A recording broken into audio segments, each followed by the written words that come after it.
Buenos días a todos. En esta sesión hablaremos sobre el proceso de atención de enfermería realizado por Natalia Zambrano y Alejandra Graciano. Iniciaremos hablando de la historia de la enfermería, la cual como un intento de satisfacer algunas necesidades biológicas causadas por un proceso patológico, por lo que se creía que la enfermedad era un simple proceso fisiológico y que únicamente se notaría mejoría al brindar métodos médicos, y allí era donde la enfermería se limitaba su accionar a cumplir dichas órdenes, dando lugar a ofrecer cuidados basados en la intuición sin ninguna evidencia científica. A lo largo de la historia, muchas enfermeras se han interesado en desarrollar metodologías y teorías que permitan mejorar la calidad de las intervenciones que realizan, generando grandes aportes que nos han permitido brindar cuidados basados en la ciencia con evidencia científica, generando evolución y progreso constante e impulsando el reconocimiento y posicionamiento de la enfermería junto con otras profesiones de gran relevancia para la sociedad. Aquí iniciaremos hablando sobre el PAEM, que es el proceso de atención de enfermería, el cual es un método consecuente y legítimo realizado para planear, idear, formar y crear cuidados a pacientes, familia y comunidad centrados en el logro de resultados esperados, apoyándose en un modelo científico realizado por un profesional de enfermería. Continuamos con el ciclo PAEM. Los siguientes son los pasos o fases del proceso enfermero. Primero, valoración. Aquí se valoran las necesidades del paciente, que incluye la recogida de datos, así como su evaluación, organización y registro. Segundo, diagnóstico. Aquí se diagnostica las necesidades humanas que la enfermera puede asistir. Establece términos los cuales generan una terminología estandarizada. El propósito de esta fase está referidos y dirigidos a respuestas humanas que originan déficits de autocuidado en la persona y que son responsabilidad del personal de enfermería. Tercero, planificación. En esta fase, la planificación del cuidado del paciente mediante la fijación de objetivos y prioridades. Cuarto, ejecución del cuidado, a través de la intervención y actividades específicas ajustadas al proceso de salud del individuo o comunidad. Quinto, evaluación. Aquí se evalúa cuál fue el éxito del cuidado implementado y retroalimentado para procesos futuros. Diferencia diagnóstico enfermería versus diagnóstico médico. Un diagnóstico médico trata de una enfermedad o condición médica, mientras un diagnóstico de enfermería trata la respuesta humana a los problemas reales o potenciales de salud y procesos de la vida, basados en las principales necesidades humanas, incluyendo la parte fisiológica, emocional y mental. Como se puede evidenciar en esta imagen, en el diagnóstico médico se describe la enfermedad concreta, mientras en el enfermero describe una respuesta humana. En el médico permanece invariable durante el proceso, mientras el enfermero puede variar. En el médico implica tratamiento médico, en el enfermero implica cuidados de enfermería. En el médico hace referencia a alteraciones fisiopatológicas, mientras que en el enfermero hace referencia a la percepción que el paciente tiene acerca de su propio estado de salud. En el médico suele aplicar solo a individuos, mientras el enfermero puede aplicarse a individuos y grupos. Continuamos con el ejemplo que en el médico simplemente hace un término como la miastenia grave, mientras en el enfermero es el deterioro de la comunicación relacionada con la fatiga de músculos faciales y respiratorios. Otro ejemplo en término médico es la diabetes tipo 1, mientras el enfermero es déficit de conocimiento relacionado con la reciente aparición de la enfermedad. Para continuar con las diferencias en el diagnóstico, se evidencia una imagen del diagnóstico enfermería y el diagnóstico médico. En el diagnóstico enfermería describe los efectos de los síntomas y la condición patológica sobre las actividades y el estilo de vida, mientras en el médico simplemente identifican y diagnostican la condición de enfermedad, o sea, la condición de patología.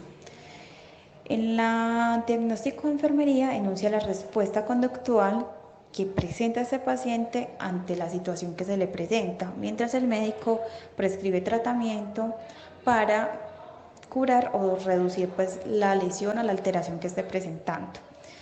Y en el de enfermería identifica las respuestas humanas y las alteraciones de las personas, mientras en el médico están centrados en identificar y describir la enfermedad.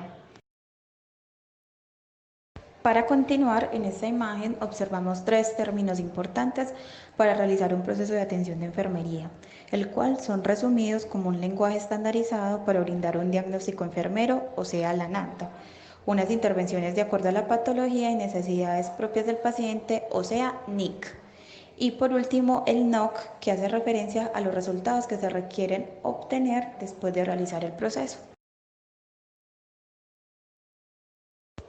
La NANDA es una sigla en inglés que significa Asociación Norteamericana de Diagnóstico de Enfermería.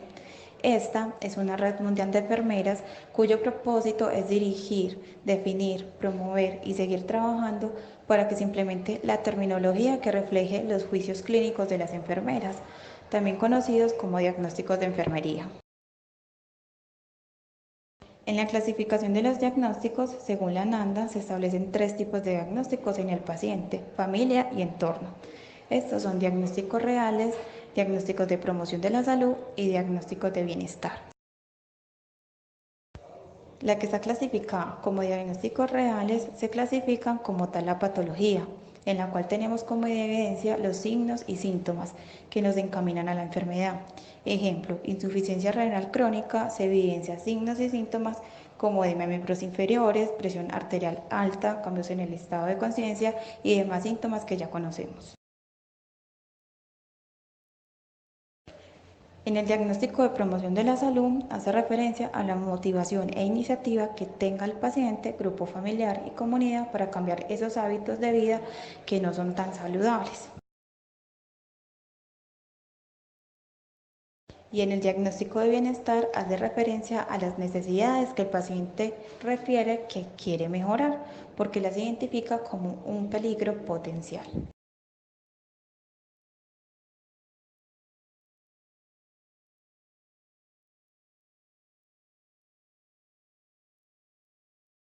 Para la realización del proceso de enfermería es necesario tener conocimiento sobre la taxonomía, o sea, el manejo de la terminología en diagnósticos, intervenciones y evaluación de resultados.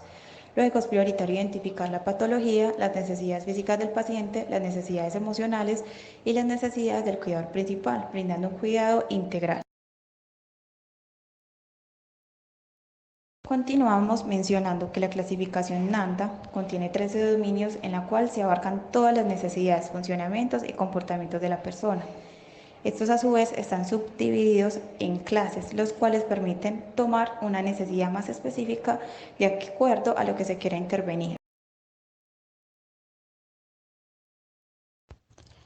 Como anteriormente había mencionado, la clasificación internacional de diagnósticos de enfermeros está compuesto por 13 dominios, los cuales son: primero, promoción de la salud; segundo, nutrición; tercero, eliminación e intercambio; cuarto, sueño; quinto, percepción cognición; sexto, autopercepción; séptimo, funciones relaciones; octavo, sexualidad; noveno, hacer frente, tolerancia a estrés; décimo, principios de la vida; 11, seguridad, protección; 12, confort; 13, crecimiento y desarrollo.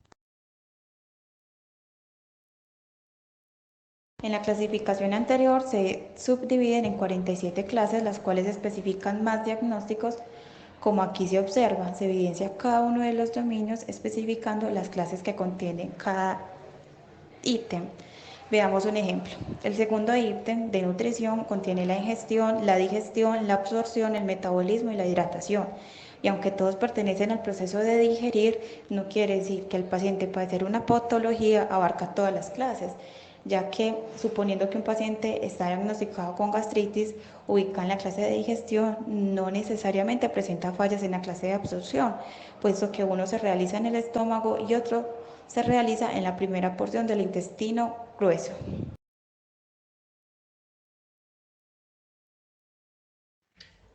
Si hacemos una revisión general de esta lista, nos damos cuenta que se abarcan todas las esferas del bienestar humano. Aquí se incluyen los problemas fisiológicos asociados a la patología, la autoestima, las relaciones con otros individuos, las creencias individuales y la capacidad de tomar decisiones para el cuidado de sí. Como vimos un poco antes, esto corresponde a una construcción histórica de las enfermeras que a través de la observación identificaron la necesidad de desarrollar una metodología que permitiera facilitar y estandarizar las intervenciones del cuidado de enfermería durante la práctica clínica y comunitaria.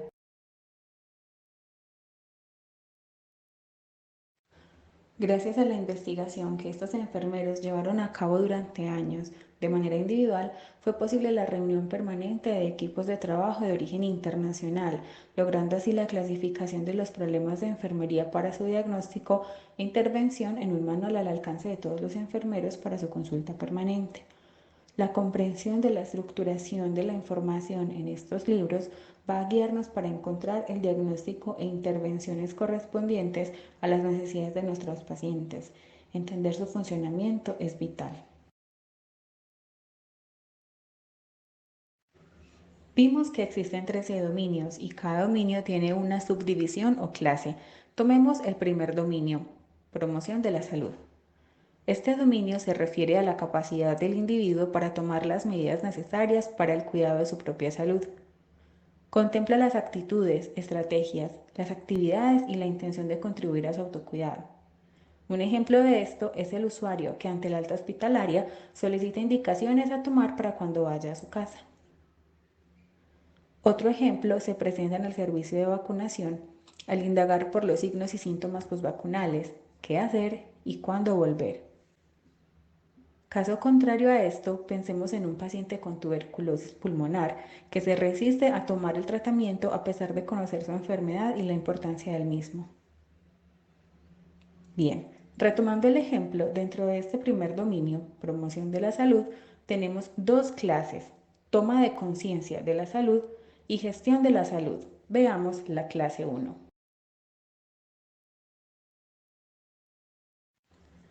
La clase 1, denominada Toma de Conciencia de la Salud, abarca a los individuos que han reconocido, con o sin ayuda, un desequilibrio en la realización de actividades cotidianas, específicamente las que demandan alguna actividad física, pero reconocen que no tienen un impedimento funcional para poder desarrollar esas actividades. Lo que vemos es que no se interesa o no cuenta con los medios para hacerlo. Veamos dos posibles lados de esta situación.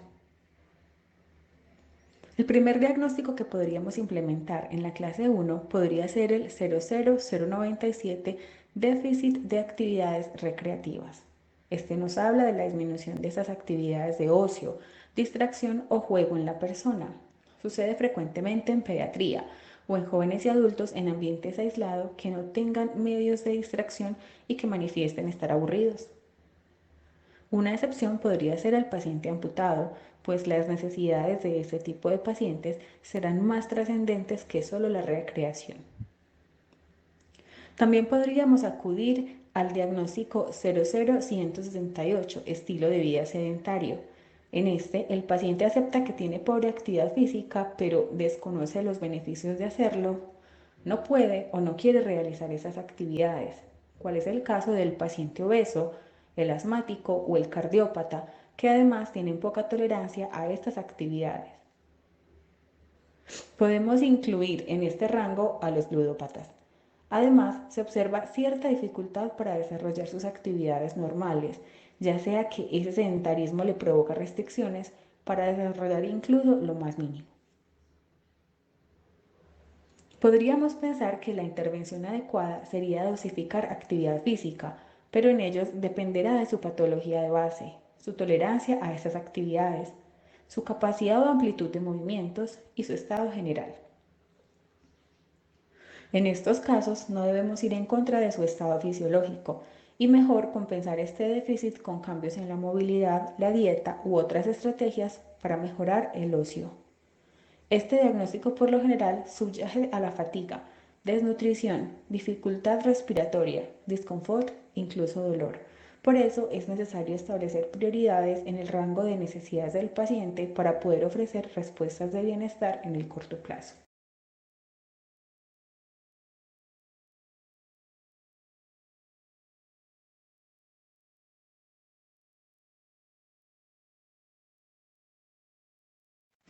Es importante tener en cuenta que cada diagnóstico tiene unas características que lo definen y lo diferencian de otros diagnósticos que podrían lucir similares. Hay unos factores relacionados, una población objetivo y unas condiciones asociadas. Todo esto nos permite establecer si este es el diagnóstico que podemos aplicar a nuestro paciente. Estos son algunos de los ejemplos de los diagnósticos que podemos encontrar para este primer dominio. De la misma manera, se abordarán todos los aspectos del bienestar integral del paciente en cada uno de dichos dominios, las subclases que lo componen y los diagnósticos de enfermería que podrían asociarse al plan de cuidado del paciente. Veamos el caso del paciente renal, que de acuerdo con la fase de la enfermedad en la que se encuentre, podremos asociar los siguientes diagnósticos. Deterioro de la eliminación urinaria, retención urinaria, incontinencia urinaria funcional, incontinencia urinaria de esfuerzo, incontinencia urinaria de urgencia, incontinencia urinaria refleja, riesgo de incontinencia urinaria de urgencia, disposición para mejorar la eliminación urinaria, incontinencia urinaria por rebosamiento. Todos los hallazgos encontrados en la valoración del paciente que constituyen un problema deberán ser intervenidos y ellos incluyen también la retención urinaria. El estreñimiento. Riesgo de estreñimiento. Riesgo crónico de estreñimiento funcional. Diarrea. Motilidad gastrointestinal. Riesgo disfuncional de motilidad gastrointestinal. Disfuncional la función respiratoria. Intercambio de gases dañado. A continuación, algunos ejemplos de planes de cuidado simplificados para facilitar su comprensión, que son específicos de los problemas más frecuentes en el paciente renal.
Muy bien, ahora que es más clara la elaboración de un plan de cuidados, vamos a revisar cómo hacer la integración de los tres pilares, NANDA, NIC y NOC. Veamos algunos ejemplos. Otro posible diagnóstico aborda la ansiedad que el paciente puede desarrollar ante los cambios en su estado de salud. Aquí vincularemos los criterios de resultados de la NOC, en el cual se especifica lo que podremos lograr a través de las intervenciones cuando éstas sean efectivas. La tercera columna nos muestra las actividades específicas que de llevarse a cabo estarán en sintonía con esos objetivos que nos propusimos alcanzar. En este caso nos enfocaremos en el bienestar emocional del usuario, pero también debemos atender el componente fisiopatológico del paciente. A continuación, algunos ejemplos de esta forma de integrar las tres categorías. El problema que emplearemos en este diagnóstico ya lo revisamos. La diferencia ahora es el enfoque del abordaje, el cual ahora va a ser clínico, a diferencia del ejemplo anterior en el cual el enfoque de la intervención era la educación al paciente y ahora tendremos adicionalmente la formulación de un objetivo claro que queremos alcanzar con estas intervenciones.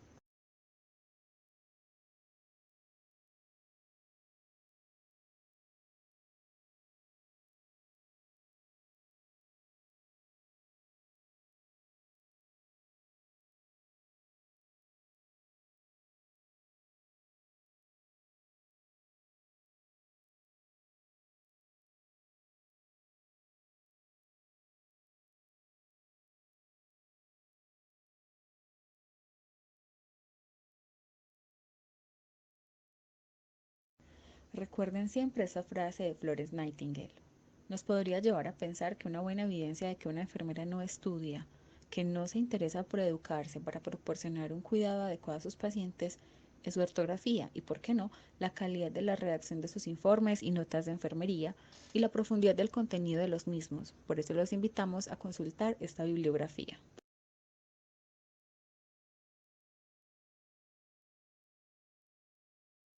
Gracias por ver este video. Esperamos sus aportes en la cajita de comentarios. Este es un documento realizado por estudiantes del programa de asistencia al paciente en terapia renal, del Seno para Todos.